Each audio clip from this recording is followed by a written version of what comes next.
இப்போ மோடிக்கே மிரட்டல் விடுத்திருக்காரு. ஆமா. எதுக்காக அப்படின்னா, நீங்க எல்லா மாநில உரிமைகளையும் தடுப்பதற்கான எல்லா வேலைகளையும் செஞ்சீங்கன்னா, அப்புறம் விடுவோம்ல. மத பிரச்சனையை தூண்டி, அதை உள்ள குளிர்காயிறத பாரதிய ஜனதா கட்சி கடந்த 20 ஆண்டு காலமாக இந்தியாவில் செய்து மாஸ்டர் ஆயிட்டாங்க. இப்போ திருப்பூர்ல விஜய் பேசியிருக்காரு. முழு தேர்தல் அறிக்கை வந்து வெளியிடப்படும் விரைவில் சொல்லியிருக்காரு. இப்போ சொன்னதெல்லாம் கொஞ்சம் கொஞ்சம் தான். இந்த தேர்தலே 7 நாள் தான் இருக்கு. தேர்தலுக்கு 7 நாள் இருக்கு. அந்த 50 குழுமே எழுதி கிறிஸ்தவ மிஷனரிகள் வச்சிருந்த சொத்தை பூரா பறிமுதல் பண்ண போறான். அதை பத்தி விஜய் என்னைக்காவது சொல்லிக்காரங்க? ஆட்சிக்கு வந்ததுக்கு அப்புறம் கிராமமா போவேன்னு சொல்லியிருக்காரு. அது வரையும் போக மாட்டீங்க. நீங்க அந்த மலையை தூக்கி என் கையில கொடுத்தீங்கன்னா நான் தூக்குவேன். இயக்குனர் சுந்தர் சி பிடிஆருக்கு எதிராக களமிறங்கி இருக்கிறாரு. ரெட்டலை சின்னம் புதிய நீதி கட்சி. எந்த கட்சி? புதிய நீதி கட்சி. என்ன கூட்டணி? என்டிஏ கூட்டணி. எத்தனை குழப்பம் பாருங்க. சொல்லி முடிக்கிற 3 வரிக்குள்ள. ஆல் பாஸ் போட்டிருக்கோம். பசங்கள இளைஞர்களே, உங்களுக்குலாம் ஆல் பாஸ் போட்டது நான் தான், மறந்துடாதீங்க. ஐயோ இந்த இளைஞர்களை வச்சுட்டு இங்க படுத்துற பாடு இருக்கு பாருங்க.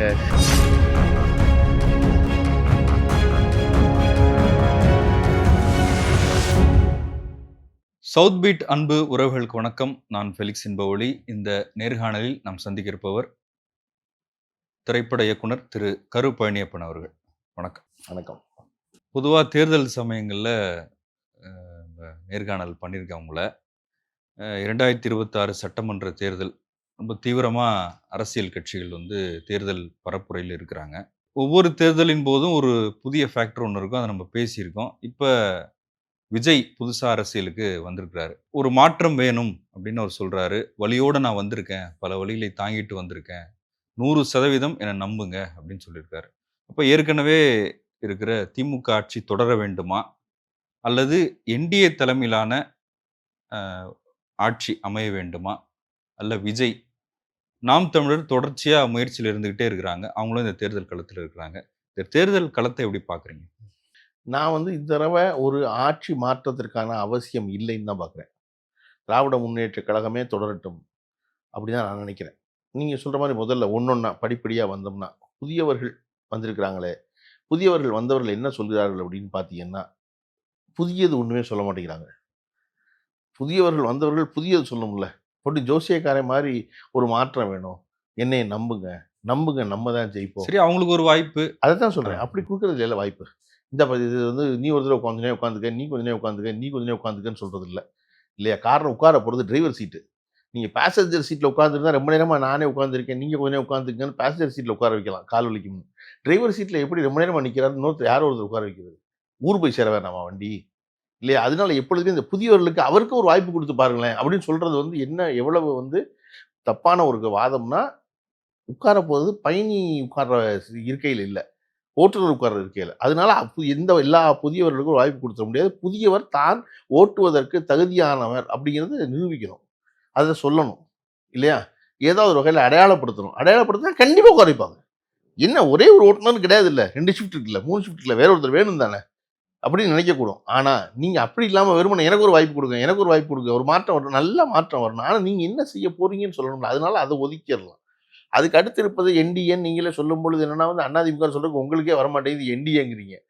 சொல்றாங்க, அவங்க அதான் சொல்றேன். அதிமுக தலைமையிலான என்டிஏ கூட்டணி. இந்த தேர்தல் நம்முடைய முதலமைச்சர் மு.க. ஸ்டாலின் மாதிரி இது டெல்லிக்கும் தமிழ்நாட்டுக்கும் நடக்கிற தேர்தல். அவர்கள் நிறைய தொடர்ச்சியாக இந்த மாநில உரிமைகளுக்கு எதிராக, தமிழ்நாட்டு மாநில உரிமைக்கு மட்டும் எதிராக மட்டும் சொல்லலை, பொதுவாக மாநில உரிமைகளுக்கு எதிரான விஷயங்களை அவர்கள் தொடர்ந்து செய்ய விரும்புவாங்க. மத்தியில் ஆட்சிக்கு வர்றவங்க அதில் பாரதிய ஜனதா கட்சி ரொம்ப அதிகமாக விரும்புகிறது. ஒவ்வொரு தடவையும் அதற்கான மாநில உரிமைகளை பறிப்பதற்கான வேலைகளை செய்வாங்க. இப்போ இதில் ஒத்த ஆளாக சண்டை போட்டுக்கிட்டு இருக்கிறதுல வந்து தமிழ்நாடு தான் முன்னிலையில் இருக்குது. பின்னாடி கொஞ்சம் சேதாரங்களோட கேரளா இருக்குது. அதுக்கு பின்னாடி வந்து மேற்கு வங்காளம் இருக்குது. மற்றபடி வேறு யாரும் பெருசாக வந்து நிறைய ஆட்கள் இல்லை. பீகாரில் வந்து ஒரு முழுமையாக சரணடைஞ்சிட்டாரு.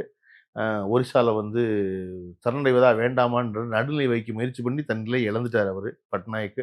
இப்படி எல்லாரும் இழந்து கொண்டிருக்கிற சூழலில் இந்த எதிரணியில் முன்னணியில் இருக்கிறது வந்து திராவிட நாயகர்களான திரு மு.க. ஸ்டாலின் தான். அதனால என்டிஏ வேண்டாம். மிச்சம் இருக்கிறது எது அப்படின்னு பார்த்தா, நீண்ட நாளாக இருந்துக்கிட்டு இருக்க, தொடர்ச்சியாக வந்து கொண்டே இருக்கிற நாம் தமிழர் கட்சி அவரே வந்து தொடர்ச்சியாக எல்லா இடத்துலையும் என்ன சொல்கிறாருன்னா, நீங்கள் வந்து தயவுசெய்து எனக்கு ஓட்டு போடாதீங்கன்னு சொல்கிறதுக்காக ஒரு தேர்தல் பிரச்சாரம் மேற்கொண்டே இருக்காரு. அவர் எல்லா பிரச்சாரத்திலும் போய் எனக்கு ஓட்டு போடாதீங்க, எனக்கு ஓட்டு போடாதீங்க பரவாயில்ல, எனக்கு ஓட்டு போட வேண்டாம் அப்படின்னு. எனக்கு தெரிஞ்சு ஒரு பெரிய தேர்தலில் 30 நாள் பரப்புரையில் ஒருத்தர் கிளம்பி ஊரா போய் எனக்கு போட வேண்டாம்னு சொல்லுவார் அப்படிங்கிறது தான் எனக்கு தோணுச்சு. எனக்கு போட வேணாம்னு சொல்லிட்டு இருக்காரு. அதனால இங்க இல்ல இருக்கிற சுடுகாட்டுல பேசினா கூட புணம் கூட எழுந்துச்சிருக்கும். ஆமா நீங்க ஏன் எனக்கு போட மாட்டேங்கிறீன்னு விரக்தியில தானே பேசுறாரு. அதுதான் சொல்றேன். நீங்க அதுக்கு போய் விரக்தி அடைகிறதா? இவ்வளவு நாள் நீங்க என்ன சொல்லிட்டு இருந்தீங்க? தோற்றால் பயிற்சி, தோற்றால் முயற்சி, அது என்னது ஏதோ பயிற்சி முயற்சி அப்படின்னு ஏதோ ஒண்ணு சொல்லிட்டே வென்றால் இருப்பாருங்க. பயிற்சி, ஆமா அந்த மாதிரி தோற்றால் ஒண்ணு முயற்சி. சொல்லிட்டே இருப்பாரு. ஆமா. அந்த மாதிரி ஒண்ணு சொல்லிட்டே இருப்பாரு வச்சுக்கங்க. ஏதாவது ஒண்ணு. அதனால அதுவெல்லாம் செய்யுது. ஏற்கனவே என்ன நிகழ்ந்து கொண்டிருந்தது? நிகழ்ந்து கொண்டது தொடர வேண்டும். ஏற்கனவே நிகழ்ந்ததெல்லாம் வந்து பரிபூரணமா நல்லாட்சியா? பாலும் தேனும் ஒண்ணுச்சா? அப்படின்னு கேட்டா உங்களைப் போலவே நானும் இல்லைம்பேன். சரியா? சரியானதை நோக்கி நகர்வு நடந்திருக்கா? அப்படின்னா நான் சரியா நடந்திருக்கு. அது சன்னஞ்சன்னமா தான் அடிச்சு கொண்டுற முடியும். இந்த தடவ சன்னஞ்சன்னமா இல்லாம ஒரு பாய்ச்சலாவே நடந்திருக்கு பல வேளைகள்ல. குறிப்பா தமிழ்நாட்டுல பார்த்தீங்கன்னா, கல்வியில ஒரு பெரிய மாற்றம் நடந்திருக்கு. ஒரு இந்த 5 ஆண்டுகள்ல. அது அடுத்த 5 ஆண்டுகள்ல பெருசா ரிஃப்ளெக்ட் பண்ணும். அடுத்த 15 ஆண்டுகள்ல மாபெரும் மாற்றங்கள் தெரியும். அது எப்பொழுதுமே உடனே தெரிஞ்சிறது இல்லையா? அதைப் போல சொல்றேன். அதை விட ஒரு விஷயம் நடந்திருக்கு. சில குறைபாடுகள் இருக்கலாம். ஆனா, ஒரு ஆட்சி மாற்றம் நடைபெற வேண்டும் என்ப அளவுக்கு குறைபாடுகள் இல்ல. அதுக்கு நிறைகள் தான் அதிகமா இருக்கு. அதனால திராவிட முன்னேற்றக் கழகமே தொடரணும். ஸ்டாலினும் தொடரணும்னு தான் நான் விரும்புறேன். தேர்தல் தேதி அறிவிக்கப்பட்டு கேண்டிடேட்ஸ் போட்டாங்க இல்லையா?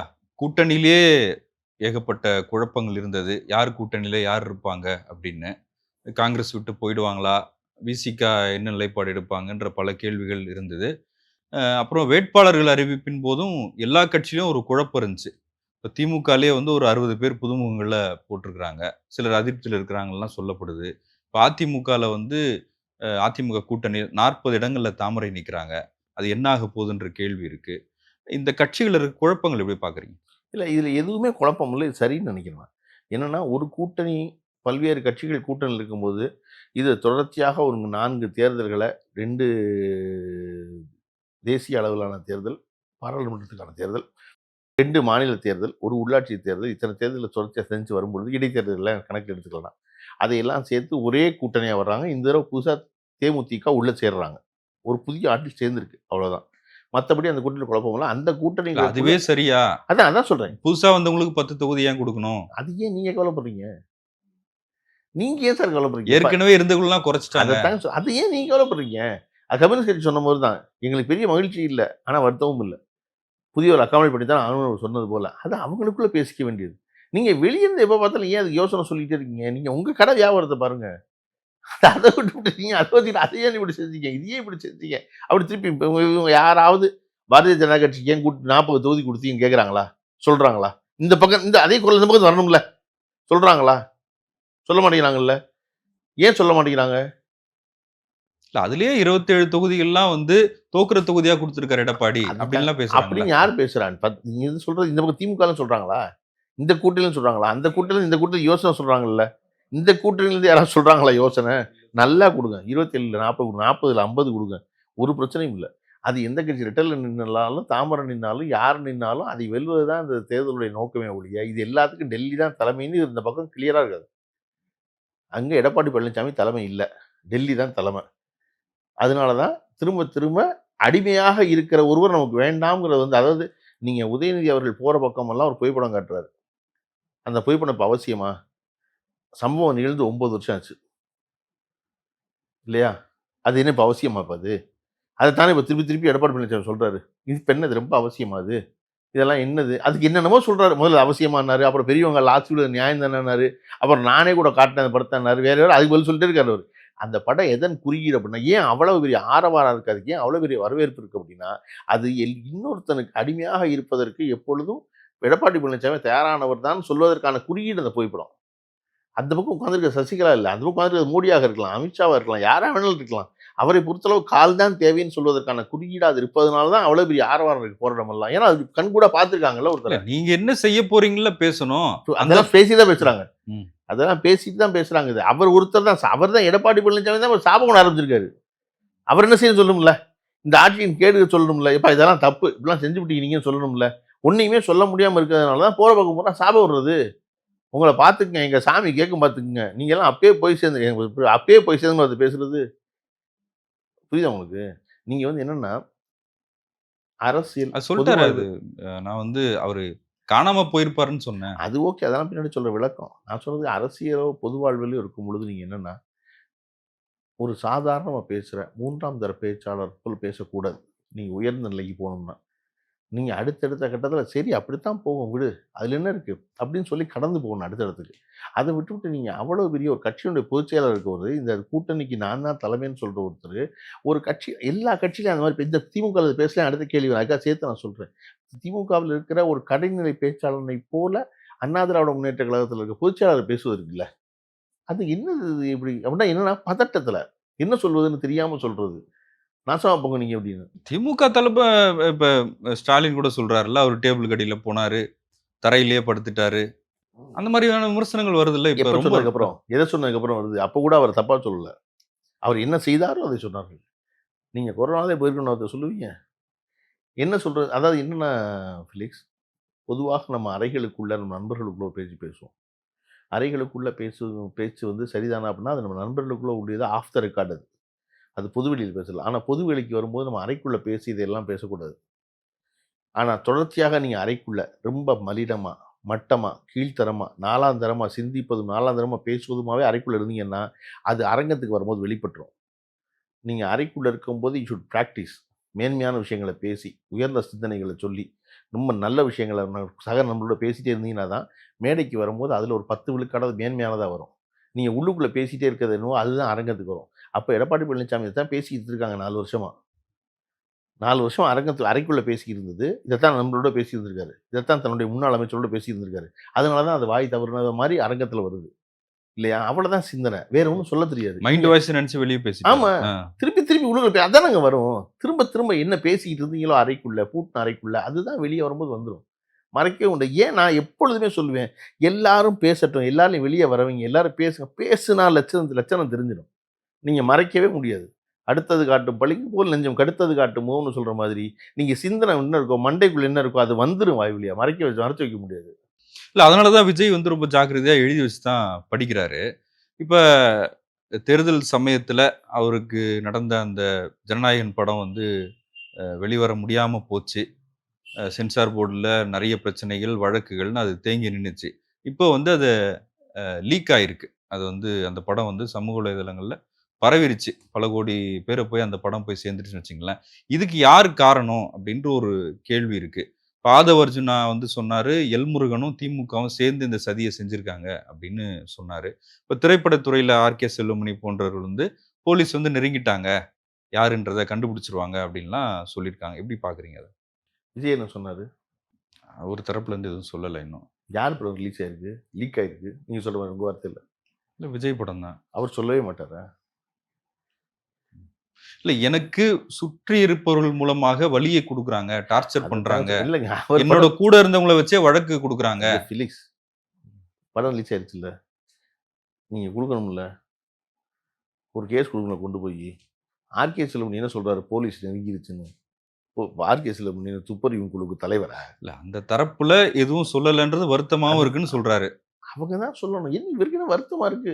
நீங்க எது நடந்தாலும் நீங்க சொல்ல மாட்டீங்க. உங்களுக்கு இன்னும் அத பத்தி கருத்து பேச மாட்டீங்க. உங்களுக்கு அடியாள் வச்சே பேசுவீங்களா நீங்க? நீங்க சொல்லுங்க வந்து, நீங்க கம்ப்ளைண்ட் பண்ணுங்க. ஆமாங்க. இத பண்ணிவிட்டாங்கன்னு அத கண்டுபிடிக்க வேண்டியது தானே! இத கண்டுபிடிக்க வேண்டியது, இந்த படம் கடைசியா போய் சேர்ந்த இடம் வந்து சென்சார் சர்டிபிகேட் இருக்குடா. தணிக்கை குழு இருக்கு. சரியா? தணிக்கை குழு எங்களுக்கு அதுக்கு சம்மந்தம் இல்ல. நாங்க எந்த வகையிலயும் தவறு செய்யலன்னு கை தூக்கிருச்சு. அப்ப நீங்க அந்த படத்துடைய தயாரிப்பாளரும், அந்த படத்துடைய கதாநாயகனா இருக்கவரு, தமிழ்நாட்டுல பெரிய மாற்றம் வர வேண்டும்னு சொன்னவரு, கிளம்பி போய் கம்ப்ளைண்ட் குடுத்து அதுக்கான வேலைய பார்க்க வேண்டியது தானே! கண்டுபிடிச்சிட முடியுதா இன்னைக்கு? இன்னைக்கு சாதாரணமா ஒரு ஃபோன்ல என்னைய பத்தி ஒருத்தன் அவதூறா பேசினா கம்ப்ளைண்ட் பண்ணிட முடியுதுங்க. கண்டுபிடிச்சிட முடியுங்க ஒருத்தன் எங்க இருக்கான்னு. ஒரு படத்த ரிலீஸ் பண்ணியிருக்காங்க கண்டுபிடிக்க முடியாதா? கண்டுபிடிக்கணும் பிரஷர் குடுத்தா கண்டுபிடிக்க மாட்டாங்களா? அது சென்ட்ரல் கவர்மெண்ட் தானே செய்யணும். சென்ட்ரல் கவர்மெண்ட் செய்ய மாட்டேன்னு சொல்லுங்க. திடீர்னு நீங்க புதுசு புதுசா சொல்றீங்க. அவரு யார் சொல்லியிருக்காரு சொன்னீங்க? எல்முருகன பத்தி? ஆதவ அர்ஜுனா. ஓ! அவரு ஓகே. அவரு வந்து இப்ப இதெல்லாம் வந்து இவருக்கான ஆளு. இவரு அதெல்லாம் சொல்லுவாரு. நீங்க வாங்க வந்து முதல்ல தேர்தல் முடிஞ்சாலும் தெரியும். நான் எப்படி சொல்றது பராசக்திய மட்டும் வெளிய விட்டு நல்லா சம்பாரிச்சாங்க? ஐயோ! எல்லா படம் வருதுல்லங்க. இந்த வாரம் படம் வருதுல்லங்க. எல்லா படம் வருது. ஐயோ! எல்லாரும் பிரச்சாரத்துக்கு போறாங்கங்க. எப்படி அவங்க மட்டும் பிரச்சாரத்துக்கு போறாங்க, நான் பிரச்சாரத்துக்கு போக முடியல? எல்லாரும் பிரச்சாரத்துக்கு போறாங்க. எடப்பாடி பழனிசாமி போறாரு. நல்ல கூட்டம் வருது. அதை விட பெருங்கூட்டம் வருது முதல்வர் அவர்கள் போற கூட்டத்துக்கு.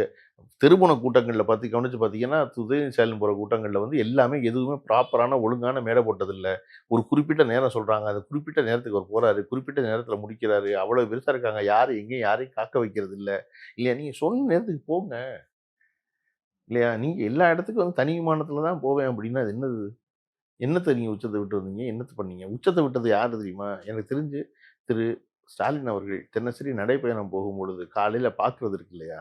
பார்க்கும்போது வாக்கு கேட்பதில்ல. அதுதான் ஜனநாயகத்தின் அடையாளம். ஒருத்தர் கேட்க வேண்டிய அவசியம் இல்ல. அவர் கிட்டத்தட்ட 60 ஆண்டு கால அரசியல் இருக்கவர். நேரடி அரசியல்ல 50 ஆண்டு காலமா இருக்காரு. சரியா? அந்த கட்சியினுடைய கடைசி ஆளா இருந்து ஒவ்வொரு படியா ஏறி, ஏறி, ஏறி, ஏறி வந்தவர். அவர் மேல பல அவதூறுகள் சொல்லப்பட்டிருக்கு, பல குறைகள் சொல்லப்பட்டிருக்கு. எல்லாவற்றையும் தன்னுடைய செயல்கள் மூலமா மாத்தி, மாத்தி, மாத்தி, மாத்தி வந்தவர். வந்த ஒருத்தரு இன்னைக்கு காலையில கிளம்பி போய் பஸ்ல ஏறி அம்மா மறந்துடாதீங்க உதயசூரியன். ஐயா உதயசூரியன். ஞாபகம் வச்சுக்கங்க உதயசூரியன் சொல்றதுக்குல்ல அதுதான் ஜனநாயகம். போய் இப்போ வாக்கு கேட்கணும்ல. சைக்கிள் ஓட்டுறாரு, கூட்டம் வருது, என்ன பண்றது? அதுதான் சொல்றேன். ஆ.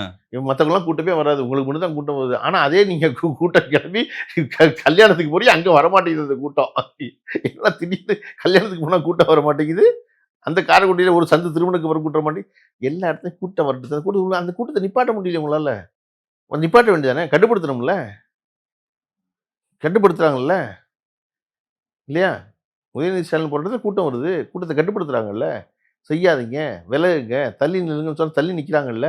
இல்ல இது வந்து ஒரு நடிகர பார்த்துட்டா போதும் அதத்தாங்க அப்படின்னு. சொல்றேன். அந்த கூட்டத்த நீங்க வச்சிருக்கீங்களா? இப்படியே பதில் சொல்லிட்டே இருப்பீங்களா எல்லாத்துக்கும்?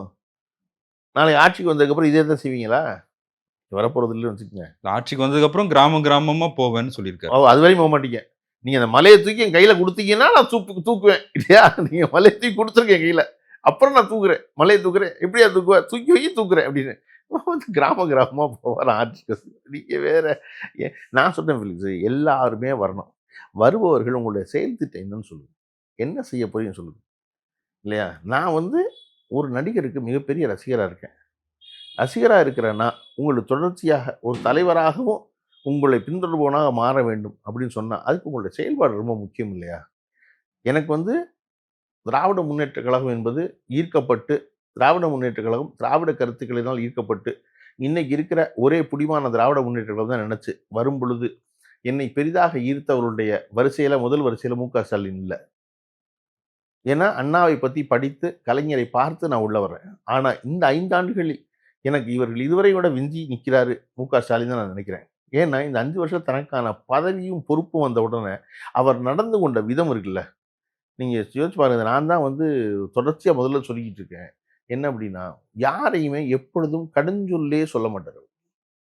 கலைஞர் கூட ஒரு இடத்துல வந்து கடுஞ்சொல் சொல்லிருவாரு. ஒரு நக்கல் பண்ணிருவாரு. எதிரி வந்து மனம் வருந்துற மாரி. இவர் அத பத்தி கவலைப்படுறதே கிடையாது. அத கடந்து போய்க்கிட்டே இருக்காரு. அவன் ரொம்ப போட்டு தோண்டுனான், குத்துனான்னா அவர் பதில் சொல்றாரு. அதுவும் இப்ப தேர்தல்லாம் சொல்றாரு. தேர்தலுக்கு முன்னாடி ஒரு முதலமைச்சராக இருந்த பொழுது, யாருக்குமே பதில் சொன்னதில்ல. சரி விடு அப்படித்தான் இருப்பான் மனுஷ பையன். இப்ப என்ன? அப்படிங்கிற டோன்ல அவர் பாட்டுக்கு வேல தான் பார்த்துட்டே இருந்தாரு. இப்ப மோடிக்கே மிரட்டல் விடுத்திருக்காரு. ஆமா. எதுக்காக அப்படின்னா, நீங்க எல்லா மாநில உரிமைகளையும் தடுப்பதற்கான எல்லா வேலைகளையும் செஞ்சீங்கன்னா, அப்புறம் விடுவோம்ல. அப்போ உங்களுக்கு சும்மாவே இருப்போமா? தேர்தல் நேரத்திலயும் நான் சொல்றது முதலமைச்சராக இருந்த பொழுது, அந்த பதவிக்கு ஒரு மாண்பு இருக்கு. நம்ம வேலை இவர்களுக்கெல்லாம் சில்லறைகளுக்கு பதில் சொல்லிக்கிட்டு இருக்கிறது இல்ல. அப்படின்னு ஒரு இருக்கு இல்லையா? நீங்க எந்த இடத்துலயும் பார்க்க முடியாது அவர. அது வந்து அண்ணாவின் குணம். அண்ணா வந்து பார்த்தீங்கன்னா, எப்பொழுதும் யாரையுமே கடுஞ்சொல் சொல்ல மாட்டாரு.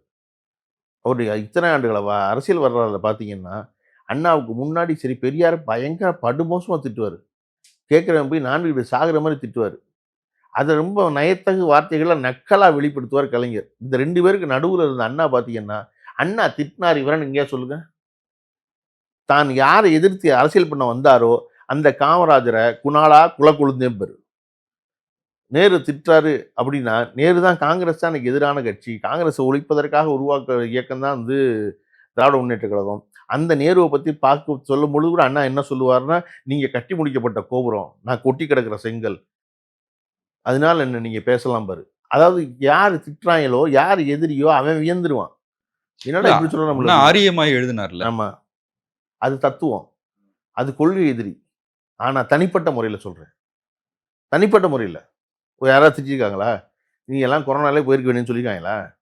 அதைப் போல சொல்றேன். அதைப் போல வந்து திரு ஸ்டாலின் அவர்கள் வந்து இந்த 5 ஆண்டுகள்ல நான் பார்த்த பெரிய மாற்றம் என்பது, ஒரு மிகச்சிறந்த பண்பாளரா அவர் மாறியிருக்காருன்னு நினைக்கிறேன். ஆனா அவருடைய ஒரு கடுமையான ஒரு வேலை இருக்கு பார்த்தீங்களா? அந்த வேலை தொடர்ச்சியா அவர் பண்ணிக்கிட்டே இருக்காரு. என்னங்க அவசியம் இன்னைக்கு வந்து காலையில கிளம்பி போய் 7 மணிக்கு போய் வீதி வீதியா போய் நின்னு கேட்கணும். யாராவது கேட்கறாங்களா பாருங்க. யாராவது கேட்கறாங்களா? இல்ல இவர் அந்த முதல் நாள் ராத்திரி 9 மணிக்கு தான் கூட்டம் முடிக்கிறாரு. கூட்டம் முடிச்சுட்டு போய் தூங்கி, அடுத்த ஊர் எதுவோ அந்த ஊர்ல காலையில போய் கிளம்பி ஒவ்வொருத்தர் வீட்டுக்கா போறது இருக்குல்ல. இன்னொன்னு அவரை கண்டு நெகிழ்ச்சி அடைபவர்கள் இருக்காங்கல்ல. ரொம்ப ஒரு முக்கியமான விஷயம் அது. என்னன்னா, ஆணும், பெண்ணும் முதலமைச்சரா மரியாதை இருக்கிறது வேற. இவரால் நாம் நலம் பெற்றோம் அப்படின்னு நினைச்சு நன்றி சொல்ல ஓடி வந்து புன்னகைக்கிறது வேற. ஆனா எதிர்ல இருக்க ஆள் நெகிழும்போது என்ன செய்வீங்க நீங்க? எதிர்ல இருக்க ஆள் கண்ணீர் ரொம்ப என்ன செய்வீங்க? ஆறுதல் சொல்லுவீங்க. சரி, சரி பரவால்ல விடு அப்படிம்பீங்க. எதிர்ல இருக்க ஆள் நெகிழ்ந்து சொல்லும் பொழுது, நீங்க அவருடைய ரியாக்ஷன் பார்த்தீங்கன்னா ரொம்ப நுட்பமா இருக்கும். நான் ஒரு 2 இடம் நான் பார்த்ததுல ஒண்ணு சொல்றேன். இப்ப சமீபத்தில பார்த்தது, கலைஞர் ஒரு வீடு கட்டும் திட்டத்தில ஒரு குட்டி வீடு கட்டின ஒரு அம்மா. உள்ள ஒரு பையன் இருக்கான். மகன் இருக்கான். வந்தோன்னே மகன் இயல்பா கொஞ்சம் வளர்ந்த பையங்கிறனால கையெடுத்து கும்பிட்டுட்டு, அவருக்கு வந்து வணக்கம் சொல்லிட்டு சொல்றான். நம்ம "அப்படியா படிக்கிறீங்களா? என்ன படிக்கிறீங்க?" ஒரு குட்டி புள்ள இருக்கு. அந்த குட்டி புள்ளைய இந்த அம்மா கையெடுத்து கும்பிட வைக்குது. வணக்கம் சொல்ல வைக்குது. அந்த "என்ன படிக்கிறீங்கன்னு?" கேட்கிறாரு. கேட்டு முடிச்சோன்னே, முதலமைச்சர் தன் வீட்டுக்குள்ள வந்து அமர்ந்திருக்கிறார். அவரால் நலம் பெற்றிருக்கேன் அப்படின்னு நினைச்ச அந்த அம்மா, பேசிக்கிட்டு இருக்கும் பொழுது விம்மிருது. நான் ஒரு குடிசை வீட்ல இருந்தவ. எனக்கு இப்படி ஒரு வீடு கிடைச்சுச்சு. அதுக்கு காரணம் நீங்க தான்யா அப்படின்னு சொன்னோன்னே, இருக்கட்டும்மா, இருக்கட்டும்மா. உதயசூருக்கு ஓட்டு போடுங்கம்மான்னு கேட்கணும். அங்க அவர் ஓட்டு கேட்கவே இல்ல. அழுகிற ஒரு மகள உடனே நம்ம என்ன செய்யணும் வீட்ல, சரி, சரி பரவால்ல. அவ அழுகுறது கம்பெனில அழுகல. நெகிழ்ந்து அழுகுறா. நன்றி சொல்ற எண்ணத்துல அழுகுறா. நம்ம உடனே சரி, சரி பரவால்ல, பரவால்ல. புள்ள கழுத போய் வேலைய பாரு அப்படின்னு அனுப்புவோம் இல்லையா? அந்த டோன்ல அந்த பொண்ணு நெகிழ்ந்து அழுக ஆரம்பிச்ச உடனே, சரிம்மா, சரிம்மா இருக்கட்டும்மா. சரி கொஞ்சம் குடி தண்ணி குடு அப்படிங்கிறாரு. என்னன்னா, இந்த எமோஷன கன்வே பண்ண வேண்டாம். தழும்பிருவா அவ. மேற்கொண்டு ஆயிரம் வேணும். பரவால்ல போயிட்டு போகுது. நம்ம மக வயசு தான அவ. அப்படிங்கிறதுல, இப்போ நீங்க உடனே அவசரமா நீ போய் தண்ணி கொண்டு வா அப்படிம்பாரு. அந்த அம்மா தண்ணி கொண்டு வந்து குடுக்கும்போது ஆசுவாசம் ஆயிரும்ல. அப்ப தனக்கு நன்றி சொல்ல நெகிழ்ந்து அழும் ஒரு பெண்ண கூட அழ வைக்க வேண்டாம். இருந்துட்டு போகுது அப்படின்னு நினைக்கிறது இல்லையா? ஆட்சி முன்ன நடந்திருக்கு, அப்படி நடந்திருக்கும். பெரும் கேடுகள் இல்லைன்னு என்னை போன்றோர் நம்புறோம். பெருங்கேடுகள் இல்ல தான். அப்படி இதை போன்ற சின்ன, சின்ன, சின்ன, சின்ன சம்பவங்கள் இல்ல, ஒரு மனிதனுடைய குணத்தையும், தன்மையவும் பார்த்துடலாங்க. அதத்தான் நான் பார்க்குறேன். ஆச்சரியப்படுறேன் நான். ஒருத்தர் எப்படி வந்து இத வந்து இவ்வளவு வந்து இலகுவா கையாள்றாரு இதங்கிறது. அதுபோல ஒரு எளிய மனிதரா நடந்துக்கிறது. நீங்க உடனே பதிலுக்கு என்ன சொல்லுவீங்க அப்படின்னா, ஆமா எலக்ஷன் நேரம். அதனால நீங்க வெளிய வர்றீங்க. இதுக்கு முன்னாடி நீங்க வெளிய வந்தீங்களா? நீங்க வாங்களேன்.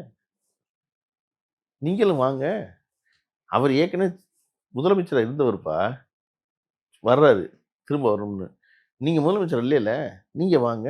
சரி நீங்க முதலமைச்சர் இல்லாதப்ப எப்போ வந்தீங்க? உங்களுக்கு வேலை இல்ல. டெய்லி காலைல ஆஃபீஸ் போ வேண்டியது இல்லல்ல. சும்மா தானே இருந்திருக்கணும். நீ மிச்சம் சொன்ன 3 பேரும் 5 வருஷமா சும்மா இருந்திருக்கணும். 5 வருஷம் வீதி வீதியா போயிருக்கலாம்ல. பார்த்துருக்கலாம்ல. எங்கேயாவது பார்த்துருக்கீங்களா ரோட்ல யாரையாவது? சரி இது எலக்ஷன் நேரம்ல யாராவது பார்த்துருக்கீங்களா? வந்திருக்காங்களா? அப்ப இங்க உழைப்பு, தன்னுடைய உழைப்பின் மூலமாகத்தான் நம்ம இந்த இடத்த அடைஞ்சோம். இந்த இடத்த அடைஞ்சதுக்கப்புறம் உழைப்பு தான் முக்கியம்னு நினைக்கிற ஒருத்தர் மறுபடியும் தொடரணும்னு நான் நினைக்கிறேன். இல்ல அதுக்கு அது பெரிய வலுவான எதிர்காரணங்கள் இல்லன்னு நான் நம்புறேன். அது அவருடைய தனிப்பட்ட இயல்பு, அது அவருடைய நேச்சரா இருக்கலாம். இல்ல. அ அப்படி நினைச்சா அது இல்ல. நீங்க 10 ஆண்டுகளுக்கு முன்னாடி பார்த்த மு.க. ஸ்டாலின் இவர் இல்ல. அது எல்லாருக்கும் தெரியும். அது குறிப்பா உங்கள போன்ற பத்திரிகையாளர்களுக்கு தெரியும். இது இல்ல அவருடைய இயல்பு. இதுவா அவருடைய இயல்பு? நீங்க வந்து மனதார யாராவது சொல்லுங்க. இல்லங்க இப்படித்தாங்க அவர் சின்ன வயசுல இருந்தே இருந்தாரு. ரொம்ப நல்லவருங்க அவரு. ரொம்ப சாஃப்ட்டா இருப்பாருங்க. யார பார்த்தாலும் கட்டி புடிச்சு அழுதுருவாருங்கன்னு சொல்லுவீங்களா நீங்க அவர? இது அவருடைய இயல்பு இல்ல. நான் சொல்வது இந்த இடத்துக்கு வந்த பிறகு அதை தன்னுடைய இயல்பாக மாற்றிக் கொள்வது இருக்கு இல்லையா? அதுதான் வந்து ரொம்ப முக்கியம். நீங்க வந்து காலத்தால் பண்படணும். நான் அப்படி ஒரு பண்பட்ட ஒரு ஆளாகத்தான் நம்முடைய முதல்வர பார்க்கிறேன். திரு ஸ்டாலின் அவர்கள பார்க்கிறேன். அப்ப அதனால அவர் தொடரட்டும். இப்ப ஆட்சியில எந்த தவறுகளுமே இருக்கு. நடக்கலன்றீங்களா? தப்பு அ, இருக்கு. அ. அதெல்லாம் இருக்கு. ஆனா கம்பேரிட்டிவா நீங்க பாருங்க. கம்பேரிட்டிவா பாருங்க. ஒரு இடத்தில் யார் எதற்கு பொறுப்பேற்றுக் கொண்டார்கள்ன்னு பாருங்க. திருப்புவனம் காவலாளியுடைய போலீஸ் உடைய அராஜகத்தினால் அந்த காவலாளி இறந்து போனது என்பது மிகப்பெரிய தவறு. சரியா? அந்த மிகப்பெரிய தவறு நடந்த உடனே பத்திரிக்கையாளர்கள்ட்ட அவர் இயல்பா செத்து போயிட்டார். காய்ச்சல் வந்து செத்து போயிட்டாருன்னு சொல்லல அவரு. அவர் முதல்ல ஃபோன் பண்ணி பாதிக்கப்பட்ட ஒரு பையனுடைய அம்மாவுக்கு ஃபோன் பண்ணி, "அம்மா சாரிம்மான்னாரு." அது அவர் பண்ண தப்பா? அது காவல்துறை பண்ண தப்பு. சரியா? ஆனா, காவல்துறை பண்ண தப்புக்கும் அவர் தான் பொறுப்பு. ஏன்னா, அவர் தான் தலைமை. அதான் அந்த பொறுப்பேத்துக்கிறது இருக்கு இல்லையா? இத அப்படியே 5 வருஷம் முன்னாடி யோசிச்சு பாருங்க. ஒரே ஒரு உயிர், அந்த உயிர் போயிருக்க கூடாது. அந்த உயிர் தவறாக போயிருச்சு. அந்த போனதுக்கு நம்ம தான் பொறுப்பு அப்படின்ட்டு ஃபோன் பண்ணி நேரடியா, "அம்மா சாரிம்மான்னு" ஒரு உரையாடல் ஆரம்பிச்ச முதல்வரும், 13 உயிர்கள் போன பொழுது போய் ஒரு முதலமைச்சர்ட்ட கேட்டா, "அப்படியா 13 பேரா? செத்தா போயிட்டாங்க? நானும் டிவிய தான் பார்த்தேன். என்ன பிரச்சனையா அந்த ஊர்ல?" அப்படின்னு கேட்ட ஒரு முதலமைச்சர் கம்பேர் பண்ணி பார்த்துக்கோங்க. உங்களுக்கு யார் வேணும்? நான் சொல்றது தவறு குறைஞ்சிருக்கு. நிர்வாக சீர்கேடு குறைஞ்சிருக்கு. பிரமாதமா ஆயிருக்கா? அப்புறம் கல்வியில பிரமாதமா ஆயிருக்கு. மருத்துவத்தில பிரமாதமா ஆயிருக்கு. பெண்கள் முன்னேற்றத்தில பிரமாதமா ஆயிருக்கு. தொழில்துறையில பிரமாதமா ஆயிருக்கு. ஜிடிபி கூடியிருக்கு. சம்பந்தம் இல்லாம ஒன்றிய அமைச்சர் வந்து நீங்க வந்து அதிகம் உற்பத்தி பண்றேன்னாங்க ஒருத்தர் லெட்டர் எழுதுவாங்க தலைமைச் செயலருக்கு. உலகத்துல இன்னைக்கா கேள்விப்பட்டீங்களா அந்த சுதந்திர இந்தியாவுல? ஒரு மாநிலத்தினுடைய தலைமைச் செயலருக்கு கடிதம் மூலமா நீங்க அதிகம் உற்பத்தி பண்றீங்க. பண்ணாதீங்க நாங்க எழுதுவாங்க. இல்ல அது ஒரு ஆலோசனை. என்ன அத என்ன தவறா அதிக உற்பத்தி வேண்டாம்னா? இல்ல எல்லா மாநிலங்களுக்கும் சொல்றதுதான். அது என்ன எந்த மாநிலத்துல சொல்லிருக்கீங்க? அதிக உற்பத்தி வேணாம்னு யாரு சொல்லிருக்கா? நீங்க இந்த ஒரு கவனம் செலுத்தாதீங்க. மிச்ச உற்பத்தியில கவனம் செலுத்துங்க. ஏய் ஒண்ணு இருக்குல்ல அதிகமா. இத வித்து அத வாங்கு. அடிப்படை அறிவு இல்லையா? என்கிட்ட ஒண்ணு அதிகமா இருக்குங்க. என்கிட்ட கூடுதலா இருக்குங்க. இல்லையா? அத கொண்டு போய் குடுத்தா இன்னொன்னு எது தேவையில்லையோ அத வாங்குவேன். அதுதானங்க காலம் தோண்டிய காலத்துலருந்து வியாபாரம். உங்கட்ட அது வந்து நீங்க அதிக உற்பத்தி பண்ணாதீங்க. நீங்க எப்ப பார்த்தாலும் நல்ல பேர் வாங்குவீங்க. நீங்க பாருங்க இந்த 3 மாசத்துல வரிசையா வந்து வந்த ரிசல்ட் பூரா அறிக்கை பூரா எல்லாமே இந்த மாநிலத்துக்கு ஆதரவான அறிக்கை. ஆனா இந்த அறிக்கை குடுத்தது பூரா யாரு அப்படின்னு பார்த்தீங்கன்னா, ஒன்றிய அமைச்சகம். ரிசர்வ் பேங்க் சொல்லுது, பிரமாதமா வந்து ஜிடிபி கூடியிருக்கு அப்படின்னு சொல்லுது. சென்ட்ரல் கவர்ன்மெண்ட்ல இருக்கிற டிரான்ஸ்போர்ட் கம்பெனி கூப்பிட்டு சொல்லுது, இந்தியாவிலேயே வந்து மாநில போக்குவரத்துல வந்து தமிழ்நாடு தான் ரொம்ப பிரமாதமா இருக்குன்னு அமைச்சர் சிவசங்கர கூப்பிட்டு விருது குடுக்குது. இல்லையா? இப்படி ஒண்ணொண்ணும் செய்றது யாருமே ஒவ்வொரு தடவையும் மோடி தான் சொல்லுவாரு, நான் இப்ப பாராளுமன்றத்துல போறேன், திருப்பி வெளிய வரும்போது ப்ராகிரஸ் ரிப்போர்ட்டோட வருவேன்னு. ஒரு தடவ கூட ப்ராகிரஸ் ரிப்போர்ட் காட்டவே இல்ல. திராவிட முன்னேற்ற கழகத்தினுடைய இந்த திராவிட மாடலுடைய ப்ராகிரஸ் ரிப்போர்ட்ட சென்ட்ரல் கவர்ன்மெண்ட் குடுக்குது ஒரு தடவையும். இந்த அறிக்கை என்ன பண்ணியிருக்காங்க பாருங்க, இந்த அறிக்கை என்ன பண்ணியிருக்காங்க பாருங்க அப்படின்னு. எல்லாமே மத்த மாநிலத்துக்கு கூட இருக்கு. நீங்க இங்க வந்து டபுள் இன்ஜின் கதை விடுறீங்க. உங்க டபுள் இன்ஜின் ஊர்ல என்னவா இருக்குன்னு நமக்கு தெரியணும்ல. மத்த ஊர் ஏதாவது வந்துச்சா அந்த லிஸ்ட்ல? நீங்க பணத்த குடுத்து குடுத்து பண்றீங்க. சம்சாரம் மின்சாரம் படத்துல விஸ்வா ஒரு டயலாக் எழுதியிருப்பாரு. ரகுவரன் பேசுவாரு அத. இந்தா நல்லா படிக்க வைக்கிறேன்னு சொல்லி இந்த ஒருத்தர் உட்கார்ந்து மாறி மாறி 6 வருஷம் படிக்க வைக்கிறீங்க. அவனும் சொல்லி சொல்லி கோட்டு அடிக்கிறாங்கிற மாரி இருக்க பணத்த பூரா தூக்கி தூக்கி கொண்டு போய் வட மாநிலத்துக்கு ஒண்ணு குடுத்துட்டே இருக்கீங்க. வட மாநிலத்துக்கு சொல்லி சொல்லி கோட்டு அடிக்கிறான். இங்க ஒரு பணம் குடுக்க மாட்டேங்கிறீங்க. ஒரு வேலை பார்த்துட்டு இருக்கீங்க. பார்த்துக்கிட்டு இருக்கவன பார்த்தா உங்களுக்கு வர வேண்டாம். நீங்க ஒண்ணுமே ரொம்ப எளிது உங்களுக்கு சிம்பிளா புரிஞ்சுக்கிறதுக்கு சொல்றேன். நீங்க எப்பொழுதும் நன்மை, தீமை 2யுமே செய்ய செய்ய பழக்கமாயிரும். அதுல கரகன்றுவீங்க. அது நல்ல காரியமோ, தீய காரியமோ தொடர்ந்து செய்தீங்கன்னா அது மாஸ்டர் ஆயிருவீங்கல்ல. சரியா? அப்படி மக்களுக்குள்ள வேறுபாட ஏற்படுத்தி, மத பிரச்சனைய தூண்டி, அதுல குளிர்காயறத பாரதிய ஜனதா கட்சி கடந்த 20 ஆண்டு காலமாக இந்தியாவில் செய்து செய்து செய்து மாஸ்டர் ஆயிட்டாங்க அதுல. நீங்க ஒரு இடத்துல சின்ன சிக்கல் இருந்தா போதும். உடனே அத ஊதி பெருசாக்கிருவாங்க. பெரும் பிரச்சனை ஆக்கிருவாங்க. அல்லது சிக்கல உருவாக்குவாங்க. அது உங்களுக்கு தெரியும்ல. பாப்புலரான சேயிங் ஒண்ணு உண்டு. பாரதிய ஜனதா சொன்னதுல. ஏங்க இந்த உலகத்துல இருக்க முஸ்லிம்கள பூரா இல்லேன்னு ஆக்கிட்டா, அப்ப நீங்க யார எதிர்த்து அரசியல் பண்ணுவீங்கன்னு கேட்டாங்க. அப்ப பாரதிய ஜனதா சொன்னாங்க, நாங்க முஸ்லிம்களை உருவாக்குவோம்னாங்க. சரியா? அந்த அந்த அந்த மாதிரி இவங்க பிரச்சனை இல்லன்னா பிரச்சனைய உருவாக்குவாங்க. அப்படி மதுரையில திருப்பரங்குன்றத்துல ஒரு பிரச்சனைய அவ்வளவு பெரிய இஷ்யூ ஆக்க ட்ரை பண்ணீங்கல்ல. மாறி மாறி ஒரே ஒரு வந்து நீதித்துறை சம்மந்தப்பட்ட ஆட்கள வச்சுக்கிட்டு நீங்க எத்தன பல்டி அடிச்சீங்க. அப்ப no. We will face the கான்சிக்வென்ஸ்ன்னு சொன்னது யாரு? இந்தியாவுல எந்த மாநில முதல்வர் சொன்னாங்க? இவர் மட்டும் தான் சொன்னாரு. "You will face the consequences. You are not doing it" அப்படின்னு. ஸ்டர்னா போய் கோயிலுக்கு நின்னு சாயந்தரம் 6 மணிக்குள்ள போய் உடனே போய் அங்க போய் தீபத்துல வந்து கல்லுல போய் ஏத்துன்னு சொல்லி கோர்ட் ஆர்டர் போட்ட பொழுது, "no, you will face the consequences" அப்படின்னு சொன்னது யாரு? எப்படி வந்து ஒரு காவலாளுடைய மரணத்துக்கு வந்து முதல்வரே பொறுப்பேத்துக்காரு, பொறுப்பேத்து மன்னிப்பு கேட்டாரோ, அதைப்போல அங்க இருக்க மாவட்ட SP, "no, I will face the consequence" சொன்னது மாவட்ட எஸ்பி இல்ல. அந்த மாவட்ட கலெக்டர் இல்ல. இந்த மாநிலத்துடைய முதலமைச்சர். அவருடைய வழிகாட்டுதல் இல்லாம அவர்கள் அத சொல்ல வராரு. அத அனுமதிக்காதீங்க, செய்யாதீங்கன்னு சொல்றாரு. அதை தொடர்ச்சியாக செஞ்சு இன்னைக்கு கோர்ட் வந்து சொல்லுது, இதுவரை போட்ட உத்தரவெல்லாம் செல்லாதுன்னு. அன்னைக்கு செஞ்சிருந்தா, திருப்பரங்குன்றத்துல கலவரம் ஆகியிருந்தா, 2 தரப்பு ஒருத்தர் ஒருத்தர் மோதி இருந்தா, இவ்வளவு உறுதியான முடிவு அந்த முதல்வர் எடுக்காம இருந்தா, இன்னைக்கு கோர்ட் வந்து ஓகே திருப்பரங்குன்றத்துல எல்லா தீர்ப்பையும் பின்வாங்குங்க. மறுபடியும் முதல்ல இருந்து எல்லா கோர்ட்டையும் அழிச்சு ஆரம்பிக்கலாம் சொன்னதுக்கு அர்த்தம் இல்லாம இருக்கும். அப்ப இந்த மாநிலம் தொடர்ச்சியாக அமைதியாக இருப்பதற்கு இதை போன்ற ஒரு முதல்வரும், இதை போன்ற கொள்கை கொண்ட ஒரு கட்சியும் வேணும். மத்தவர்கள்லாம் வரணுமா? மத்தவங்கலாம் செஞ்சாங்கன்னா என்ன நடக்கும் அப்படிங்கிறத அது அறியாம இருக்காங்க. இதெல்லாம் செய்வாங்களான்னு தெரியாது. இல்ல இப்ப திருப்பரங்குன்றம் அதிமுக வேட்பாளர் ராஜன் செல்லப்பா சொல்றாரு. நான் வெற்றி பெற்றேன்னா, திருப்பரங்குன்றம் கோயில்ல தீபம் ஏத்திடலாம், தீபத்தூண்ல அப்படின்றாரு. வெற்றி பெறுங்க. நீங்க வெற்றி பெறாம தொடர்ந்து இல்ல அவர் பார்த்துக்கோங்க. வழக்கமா ஜெயிக்கிறவர் தானே. அதெல்லாம் பரவாயில்லங்க. என்னங்க என்ன வழக்கமா ஜெயிக்கிறோம் உலகத்துல ஒருத்தன் இருக்கானா என்ன அப்படி? அப்படிலாம் ஒண்ணும் கிடையாது. நீங்க வாங்க ஜெயிங்க. ஜெயிச்சு எழுதி பாருங்கங்க. அது சொல்றேன். நான் சொல்றேன் இதுவரையும் அதை ஏத்த விடாம அதான் சொல்றேன். இவங்க திருப்பி திருப்பி ஏன் வந்து டெல்லிக்கும் தமிழ்நாட்டுக்கும் நடக்கிற தேர்தல் அப்படின்னா, திருப்பரங்குன்றத்தில தீபம் ஏத்த விரும்புறது டெல்லி. திருப்பரங்குன்றத்தில தீபம் ஏத்த விரும்புறது அண்ணா திராவிட முன்னேற்ற கழகம் இல்ல. அதுக்கு ஒரு கொள்கையும் கிடையாது, ஒண்ணும் கிடையாது. அது சும்மா வெந்தயத்த தின்னுட்டு வெளிக்கு போற கட்சி. அதுக்கு வேற ஒண்ணும் கிடையாது. இவங்களோட சேர்ந்திருக்கோம், இவங்க சொல்றத கேட்போம் நம்ம. அப்படின்ட்டு பேசாம கேட்குது. அந்த கட்சிக்கு தனிப்பட்ட கொள்கை ஏதாவது இருக்கா? அவர் திராவிடம்னா என்னன்னு கேட்டா, எடப்பாடி பழனிசாமி அவர்கள் வந்து அதெல்லாம் யாரோ படிச்சவங்ககிட்ட, பெரியவங்ககிட்ட, பண்டிதர்ட்ட கேட்கணுங்கன்ட்டாரு. திராவிடம்ங்கிறதே பண்டிதர்கள்ட்ட தாங்க. எப்படி பண்டிதர்கள்ட்ட? பண்டிதர்கள்ட்ட கேட்க வேண்டிய கேள்விக்குன்னு சொல்ற ஆளுல போய் வச்சுக்கிட்டு, நீங்க வந்து அந்த கட்சியோட கடைக்கோடி ஆள் ஒரு ஆளு, அவர் எம்எல்ஏவ ஜெயிச்சு தீபத்தூர்ல போய் விளக்கு ஏத்துவாராம். நீங்க வேற. பெரிய அலாவுதீன் அற்புத விளக்கு இந்த ஏத்துறாங்க இந்த விளக்க வைங்க. நான் சொல்றது இப்படி ஒரு கேடு நடக்க விடாமல் தவிர்த்ததுக்கான காரணம் அவருடைய உறுதியான நிலைப்பாடு.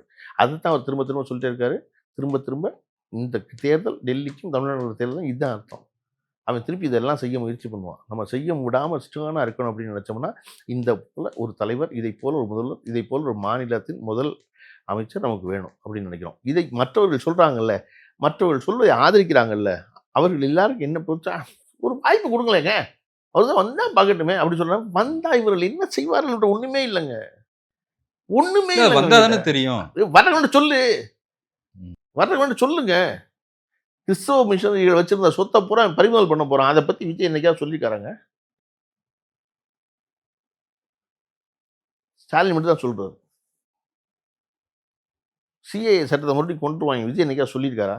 அப்படின்னா என்னன்னு உங்களுக்கு தெரியுமா? இல்ல எதிர்ப்பு தெரிவிச்சிருக்காங்கல்ல. அதத்தாங்க சொல்றேன். சொல்லி அந்த போராட்டம் நடத்துங்க. நீங்க போராட்டம் நடத்தி பெருசா ஆயிருந்தீங்கன்னா, 6 மாசம் நான் உங்க பக்கம் வந்திருப்பேனேங்க. நான் சொல்றேன் திமுகவுக்கு எதிராக பேசுகிற ஒவ்வொரையும் நான் கன்வின்ஸ் பண்ண நினைக்கிறேங்க. நான் பேசுறேங்க அவங்களோட. ஏன்னா, அந்த ஒவ்வொரு வாக்கும் முக்கியம்னு நான் நினைக்கிறேங்க. ஒவ்வொரு வாக்கும் வந்து சேர்ந்தணும்னு நினைக்கிறேங்க. அதைப்போல நீங்களும் ஒவ்வொரு வாக்கு முக்கியம்னு நினைச்சீங்கன்னா, நீங்க எங்கள சபிக்காதீங்க. என் மனத வெல்ல பாருங்க. என் வாக்க கேளுங்க என்கிட்ட வந்து. என்ன செய்வீங்கன்னு சொல்லுங்க. நாங்க என்னெல்லாம் செய்வோம் தெரியுமான்னு சொல்லுங்க. இல்லையா? சொல்லுங்க நான் வந்துர்றேன். வருவேன் இல்லங்க. என்னைப் போல எல்லாரும் வருவாங்க இல்ல. நீங்க சொல்லுங்க. எனக்கு அப்படி தெரியலையே ஆள் யாரும். எனக்கு இருக்கவர் நல்லவரா தெரியிறாரே. இவர ஏன் மாத்தணும்? தேவையில்லை. இவரே தொடரட்டும்ங்கிறேன் நான். இப்ப திருப்பூர்ல விஜய் பேசியிருக்காரு. முழு தேர்தல் அறிக்கை வந்து வெளியிடப்படும் விரைவில்னு சொல்லியிருக்காரு. இப்ப சொன்னதெல்லாம் கொஞ்சம் கொஞ்சம் தான். இன்னும் தேர்தலே 7 நாள் தான் இருக்கு. தேர்தலுக்கே 7 நாள் இருக்கு. அந்த 50 குழுயுமே எழுதி, அதை எண்பேராயம் பார்த்து, 50 குழு எண்பேராயம்னா என்னன்னு வேற எங்களுக்கு சொல்லணும். அதெல்லாம் பார்த்து இதுக்கப்புறம் ரிலீஸ் பண்ணணும். கேட்டா வந்து, நீங்க வந்து என்னை திமுக தடுக்குது அப்படின்னீங்க. உங்கள எழுத விடாம எது தடுத்துச்சு? சும்மா உட்காந்துன்னு எழுதிக்கலாம்ல. நீங்க ஒண்ணுமில்ல. சார்ட்டர்ட் ஃப்ளைட்ல தனி விமானத்தில பயணம் போன இத்தனை பயணத்துக்கு நடுவுல எழுதியிருந்தீங்கனாலும் எழுதிருக்கலாம். அப்ப நேரம் பூரா சும்மா இருந்துச்சு. அதெல்லாம் எல்லாரும் வரட்டும். நான் சொல்றேன் கேளுங்களேன். விஜய் போல ஒவ்வொரு நடிகர்களுக்கும் என்னைப் போல ஓர் 1000 ரசிகர்கள் இருப்பாங்க. உங்க இயக்குனர் சுந்தர் சி ஆ. அவரு பிடிஆருக்கு எதிரா களமிறங்கி இருக்கிறாரு. இரட்டை சின்னம். புதிய ஆமா. நீதி கட்சி. எந்த கட்சி? புதிய நீதி கட்சி. என்ன கூட்டணி? என்டிஏ கூட்டணி. எத்தனை குழப்பம் பாருங்க. சொல்லி முடிக்கிறேன் 3 வரிக்குள்ள. 3 வரிக்குள்ள என்டிஏ கூட்டணி, கட்சி புதிய நீதி கட்சி, நிக்கிற சின்ன ரெட்டல யார எதிர்த்து? ஐயோ! தமிழ்நாடு எத்தனையோ காமெடிய பார்த்திருக்கு.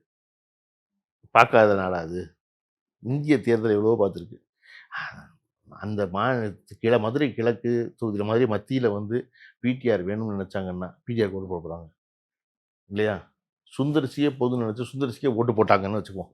ஒரு வாதத்துக்கு வச்சுக்குவோம். நீங்க என்ன சொல்லுவீங்க அடுத்து? மக்கள் தேர்ந்தெடுத்திருக்காங்க. இல்ல என்ன சொல்லுவீங்க? அப்புறம் எல்லாம் மக்கள் தேர்ந்தெடுத்தாலும் ஜெயிக்க போறாங்க. ஜெயிச்சுட்டாரு அப்படின்னு வச்சுக்குவோம். நம்ம ஏன் வந்து எதிரணியில் இருக்கிறவர்கள பத்தி வந்து பே பேசுவானே. ஜெயிச்சுட்டாருங்க. நீங்க பத்திரிகையாளர் என்ன சொல்லுவீங்க? என்னங்க இவ்வளோ கஷ்டமான கேள்வி இல்லங்க அது.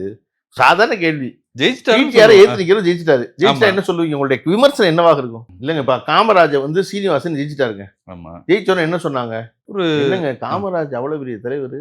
ஒரு சின்ன பையன் ஜெயிச்சிட்டாரு அப்படின்னு சொன்னாங்க. அப்படி அந்த மாரி இப்ப வந்து மதுரை மத்தியில வந்து அவர் ஜெயிச்சுட்டாரு. பிடிஆர் எதிர்த்து. என்ன சொல்லுவீங்க நீங்கலாம்? பிடிஆரையே ஜெயிச்சிட்டாரு. பிடிஆரையே ஜெயிச்சாரு இல்லையா? அந்த பிடிஆரையேங்கிறது அவர் செஞ்ச சாதனை. ம். அது மற்ற வெற்றி தோல்வி போல சாதாரணமா கிடக்காது. ம். பிடிஆரையே ஜெயிச்சுட்டான்னு சொல்றீங்கல்ல, அது ஒண்ணு பிடிஆரையேங்கிற அந்த ஒரு ஏகாரம் தான் அவருடைய 10 ஆண்டு கால உழைப்புங்க. அவருடைய 10 ஆண்டு கால வேலை. இல்லையா? அதனால பிடிஆரையேலாம் ஜெயிக்க மாட்டாங்க. பிடிஆர் ஜெயிப்பாரு. இல்ல அதெல்லாம் கூட தெரியும். அண்ணாமலை வேற பிரச்சாரத்துக்கு வராரு. அதெல்லாம் இல்ல ஏங்க அண்ணாமலை வந்து அண்ணாமலைக்கு ஓட்டு கேட்டே போடல எவனும். அண்ணாமலை இன்னொருத்தருக்கு கேட்டு போடுவாங்களா? தனக்கே போடல முதல்ல. அது சத்யராஜா ரொம்ப அழகா சொல்லுவாரு. இங்க பாரு, என் படத்த பார்க்க வேணா வருவான். அவன் படத்த பார்க்க வேணா வருவானா? வரமாட்டான். அதனால அந்த வேலையெல்லாம் செய்யாதீங்க பாரு. அந்த மாதிரி அண்ணாமலை முதல்ல அவருக்கு வாக்கு கேட்கறது வந்து இறங்கி இப்ப அடுத்த ஆளுக்கு வாக்கு கேட்க ஆரம்பிச்சிருக்காரு. ஏன்னா இவருக்கு கேட்டா வந்து ஏதோ பல பேர் போட்டுற போற மாரி அப்ப அவருக்கு கேட்கறது. அதெல்லாம் வரட்டுக்கு தேர்தல்ல. எல்லாமே நடக்கத்தாங்க செய்யும். என்னன்னா இந்த தேர்தல் என்னன்னா, இந்த தேர்தலை போல சுவாரஸ்யம் இல்லாத தேர்தல் தமிழ்நாடு பார்க்கவே இல்ல. இல்ல கணிக்க முடியாத தேர்தலா கூட இது இருக்குது. அது வந்து பத்திரிகையாளர் சொல்லியிருக்கீங்க. ம். நான் கணிக்கிறேன். விசிலுக்கு என்ன வாக்கு வரும்ன்றது அது கணிக்க தெரியாதுல்ல. முடியல. அது தெரியாதுல்ல. அது 5ஆ, 10ஆ, அதுதான் 15ஆ? அது எப்பொழுதுமே வந்து வாக்கு எந்திரத்தை பிரிச்சு எண்ற வரைக்கும் எப்பொழுதும் எதுக்கும் தெரியாது. போன தடவ மட்டும் நீங்க நினைச்சீங்களா? நாடாளுமன்ற தேர்தல்ல ம். திமுக வந்து 39, 40 ஜெயிக்க போகுதுன்னு ம். நினைக்கல இல்லையா? எதுவுமே தெரியாது. அது வந்து மே 4ஆம் தேதி தான் தெரியும். அதுவரையும் எப்படி வந்து நான் பேசுறது அனுமானம், நீங்க பேசுற அனுமானம் தான். ஆனா என்னுடைய அனுமானங்களுக்கு என்கிட்ட வந்து தரவுகள் இருக்கு. என்கிட்ட டேட்டா இருக்கு. எதனால செய்யணும்னு இருக்கு. நீங்க கிட்ட இருக்கிறது பூரா வெறும் சாபம் தான் இருக்கு. வெறும் ஜோசியம் தான் இருக்கு. வெறும் நம்பிக்கை தான் இருக்கு. நம்புங்க எல்லாரும். நம்புங்க, நம்புங்கங்கிறீங்க. நான் சொல்றேன் என்ன நம்ப வேண்டாம். நான் செஞ்சிருக்கேன் பாருங்கங்கிறேன். ம். சார் போன தேர்தல்ல இவர்கள் என்ன சொன்னாங்களோ, எதையெல்லாம் அவர்கள் எள்ளி நகையாடினார்களோ, அது பூரா நடத்தி காமிச்சிருக்காங்கல்ல. ரூ. இல்ல. 1000 பெண்களுக்கான உரிமை தொகை குடுப்போம்னு சொன்ன பொழுது, மொத்த இந்தியாவும் சிரிச்சுது சார். அது எப்படி குடுப்பீங்க அப்படின்னு? ம். இன்னைக்கு பெண்களுக்கு பணம் உரிமை தொகையா ஒரு பணம் குடுப்போம் அப்படின்னு சொல்லாத ஒரு மாநில தேர்தலே கிடையாதுங்க இந்தியா பூரா. இல்ல நாங்க வந்து 2000 அதுதான் சொல்றேன். ஆண்களுக்கும் இலவசம். அதத்தான் சொல்றேன். ம். நீங்க முதல்ல என்ன எங்க ஆரம்பிச்சுச்சு? இந்த திராவிட முன்னேற்ற கழகம் சொன்ன பொழுது இது எப்படி ஆரம்பிச்சுச்சு இது? ம். மொத்த பேரும் சிரிச்சான் இந்தியாவுல இருக்க அத்தன பேரும். குடுக்க முடியாதுன்னு எடப்பாடியே சொன்னாரு. இன்னைக்கு எடப்பாடி இன்னைக்கு எல்லா மாநிலம் பாருங்க. அது இல்லாத ஆஸ்பெக்ட்டே கிடையாது. நீங்க பீகார்ல தேர்தல் நிப்பாட்டி வச்சு பணம் குடுத்து அதுக்கப்புறம் தேர்தல் நடத்துறீங்க. ஆமா. இப்ப திருப்பி வந்து ரூ. 2000 குடுக்க போறா திராவிட முன்னேற்ற கழகம் சொல்லுது. அதை விட கூடுதலா குடுக்குற பணம் சொல்றாங்க. இவர் ரூ. 8000 கூப்பன் குடுக்குறேன்னு சொல்றாங்க திராவிட முன்னேற்ற கழகம். ம். இல்ல நாங்க 10,000 பணம் குடுக்குறோம்னு சொல்றாங்க. மக்கள் யார நம்புறாங்கன்னு எலக்ஷன் முடிவு தெரிஞ்சிடும்ல. இவரு சொன்னத செஞ்சு காட்டி, அடுத்து நாங்க இதை விட உயர்வா செய்வோம்னு சொல்றாங்க. அவர்கள் சொன்னத செஞ்சு காட்டல. ம். ம். இதுவரை செஞ்சிருக்காங்களா? அண்ணா திராவிட முன்னேற்ற 2016ல சாரி 2014 வாக்குறுதி குடுத்தாங்கல்ல, அத நிறைவேத்துனாங்களா? யாராவது கேட்டீங்களா? ம். சரியா? ஒரு சாதாரண ஒரு வாக்குறுதிய வந்து உங்களுக்கு சொல்றேன். அவர்கள் சொன்னதுல வந்து 2011ல சொன்னத. ஏன்னா 2021ல சொன்ன வாக்குறுதிய நிறைவேத்தலங்கிற கேட்க முடியாது. ஏன்னா அவங்க கட்சியா வரல. அதனால 2016 சொல்றேன். 2016ல குடுத்த வாக்குறுதிய அந்த 5 ஆண்டு நிறைவேத்துனாங்களா பார்த்தீங்கன்னா, எல்லா பொது இடத்துலயும் இலவச வைஃபை குடுப்போம்னு அவங்க சொன்னாங்க. நிறைவேத்துனாங்களா? ம். எல்லாருக்கும் ஒரு கைபேசி குடுப்போம்னு சொன்னாங்க. 2016ல நிறைவேத்துனாங்களா? கேட்கணும்ல. கொரோனா வந்துருச்சு. கொரோனா வந்து 2020ல இல்ல, 19ல இல்ல. 2014ல 19ல என்ன பண்ணீங்க நீங்க? ம். சோ உங்ககிட்ட இப்ப என்ன இருக்கு? சப்பக்கட்டு தான் இருக்கு. ஆல் பாஸ் போட்டிருக்கோம். பசங்கள இளைஞர்களே உங்களுக்கெல்லாம் ஆல் பாஸ் போட்டது நான் தான். மறந்துடாதீங்க. ஐயோ! ஐயோ! இந்த இளைஞர்கள வச்சுட்டு இங்க படுத்துற பாடு இருக்கு பாருங்க. எனக்கு தெரிஞ்சு மொத்த இளைஞர்களும் அப்படிலாம் இருந்துற போறது இல்ல. இல்லையா? ம். ஒரு இடத்துல கூடுறது எப்பொழுதுமே வந்து என்னன்னா, ஒரு கல்ட் ஃபீலிங்ல ஓடு தலைய பிச்சுக்கிட்டு அழுகுறது ஒரு சின்ன குரூப் இருந்துகிட்டே இருக்கும். ஏபிபிஏன்னு ஒரு அப்பா அப்படின்னு ஒரு குரூப் இருந்துச்சு. நான் வந்து கல்லூரியில படிக்கும்போது. அவர்கள் பாட மேற்கத்திய பாப் இசை கலைஞர்கள் அவர்கள். அவர்கள் எங்க பாட வந்தீங்கனாலும் முதல் வரிசையில ஒரு 50 பொம்பள புள்ளைங்க பயிலும் வந்து தலைமுடிய பிச்சுக்கிட்டு கத்துவாய்ங்க, அழுவாய்ங்க, ஓன்னு கால பிடிப்பாய்ங்க. ம். ஆனா அந்த நாட்டுல அப்பா அரசியலுக்கு வரல. அரசியலுக்கு வந்திருந்தா, இங்க பாருங்க எப்படி அழுகுறாய்ங்க பாருங்க பயிர்ல நின்னு, இவங்க என்னய்மா செய்ய போறாய்ங்கன்னு பேசியிருப்பாய்ங்க. அதெல்லாம் ஓட்டு என்னதான் தெரியும். இங்க எப்பொழுதும் புதியவர்கள் கண்டிப்பாக வரலாம். வருபவர்கள் செயல் திட்டத்தோட நினைக்கிறேன். நான் சொல்றேன்ல, நான் ரஜினிகாந்துக்கு மிகப்பெரிய ரசிகனாக இருந்தவன். இப்பவும் இருக்கிறவன். ரஜினிகாந்த் நடிப்பு. ரஜினிகாந்த் அரசியல் பேச வந்தா, நீங்க என்ன அரசியல் பேசுறீங்கன்னு நான் கேட்பேன். ம். அது எனக்கு பயன் தருமான்னு கேட்பேன். ஏன்னா, நான் ஒரு நடிகன், நான் விரும்பியவர் அப்படிங்கிறதுக்காக அவர கொண்டு வந்து இந்த பொறுப்பா டிரைவர் சீட்ல உட்கார வைக்க முடியாது. நான் தொடங்குன இடத்துக்கு வந்தது முடிக்கணும்னு நினைக்கிறேன். அவருக்கு ஒரு வாய்ப்பு கொடுங்கங்கிறது இன்னொரு தடவ சொல்லாதீங்க. வாய்ப்பு குடுப்பது, பயணி சீட்ல இருந்து, பயணியுடைய இருக்கையிலிருந்து, பாசஞ்சர் சீட்ல எந்திரிச்சு உட்கார வைக்கல. டிரைவர் சீட்ல எந்திரிச்சு உட்கார வைக்கிறதுக்கு வாய்ப்பு குடுங்கன்னு கேட்கிறீங்க. அவருக்கு ஓட்ட தெரியுமான்னு பாருங்க. எனக்கு தெரிஞ்சு இந்த மாநிலத்துடைய வண்டிய திரு மு.க. ஸ்டாலின் அவர்கள் மிகச் சிறப்பாக ஓட்டுறாரு. தொடர்ந்து அவருக்கே அந்த வாய்ப்ப வழங்கணும்னு தான் நான் விரும்புறேன். அதான் என்னுடைய எண்ணம். அது நிறைவேறும் உறுதியா நான் நினைக்கிறேன். நன்றி, வணக்கம்.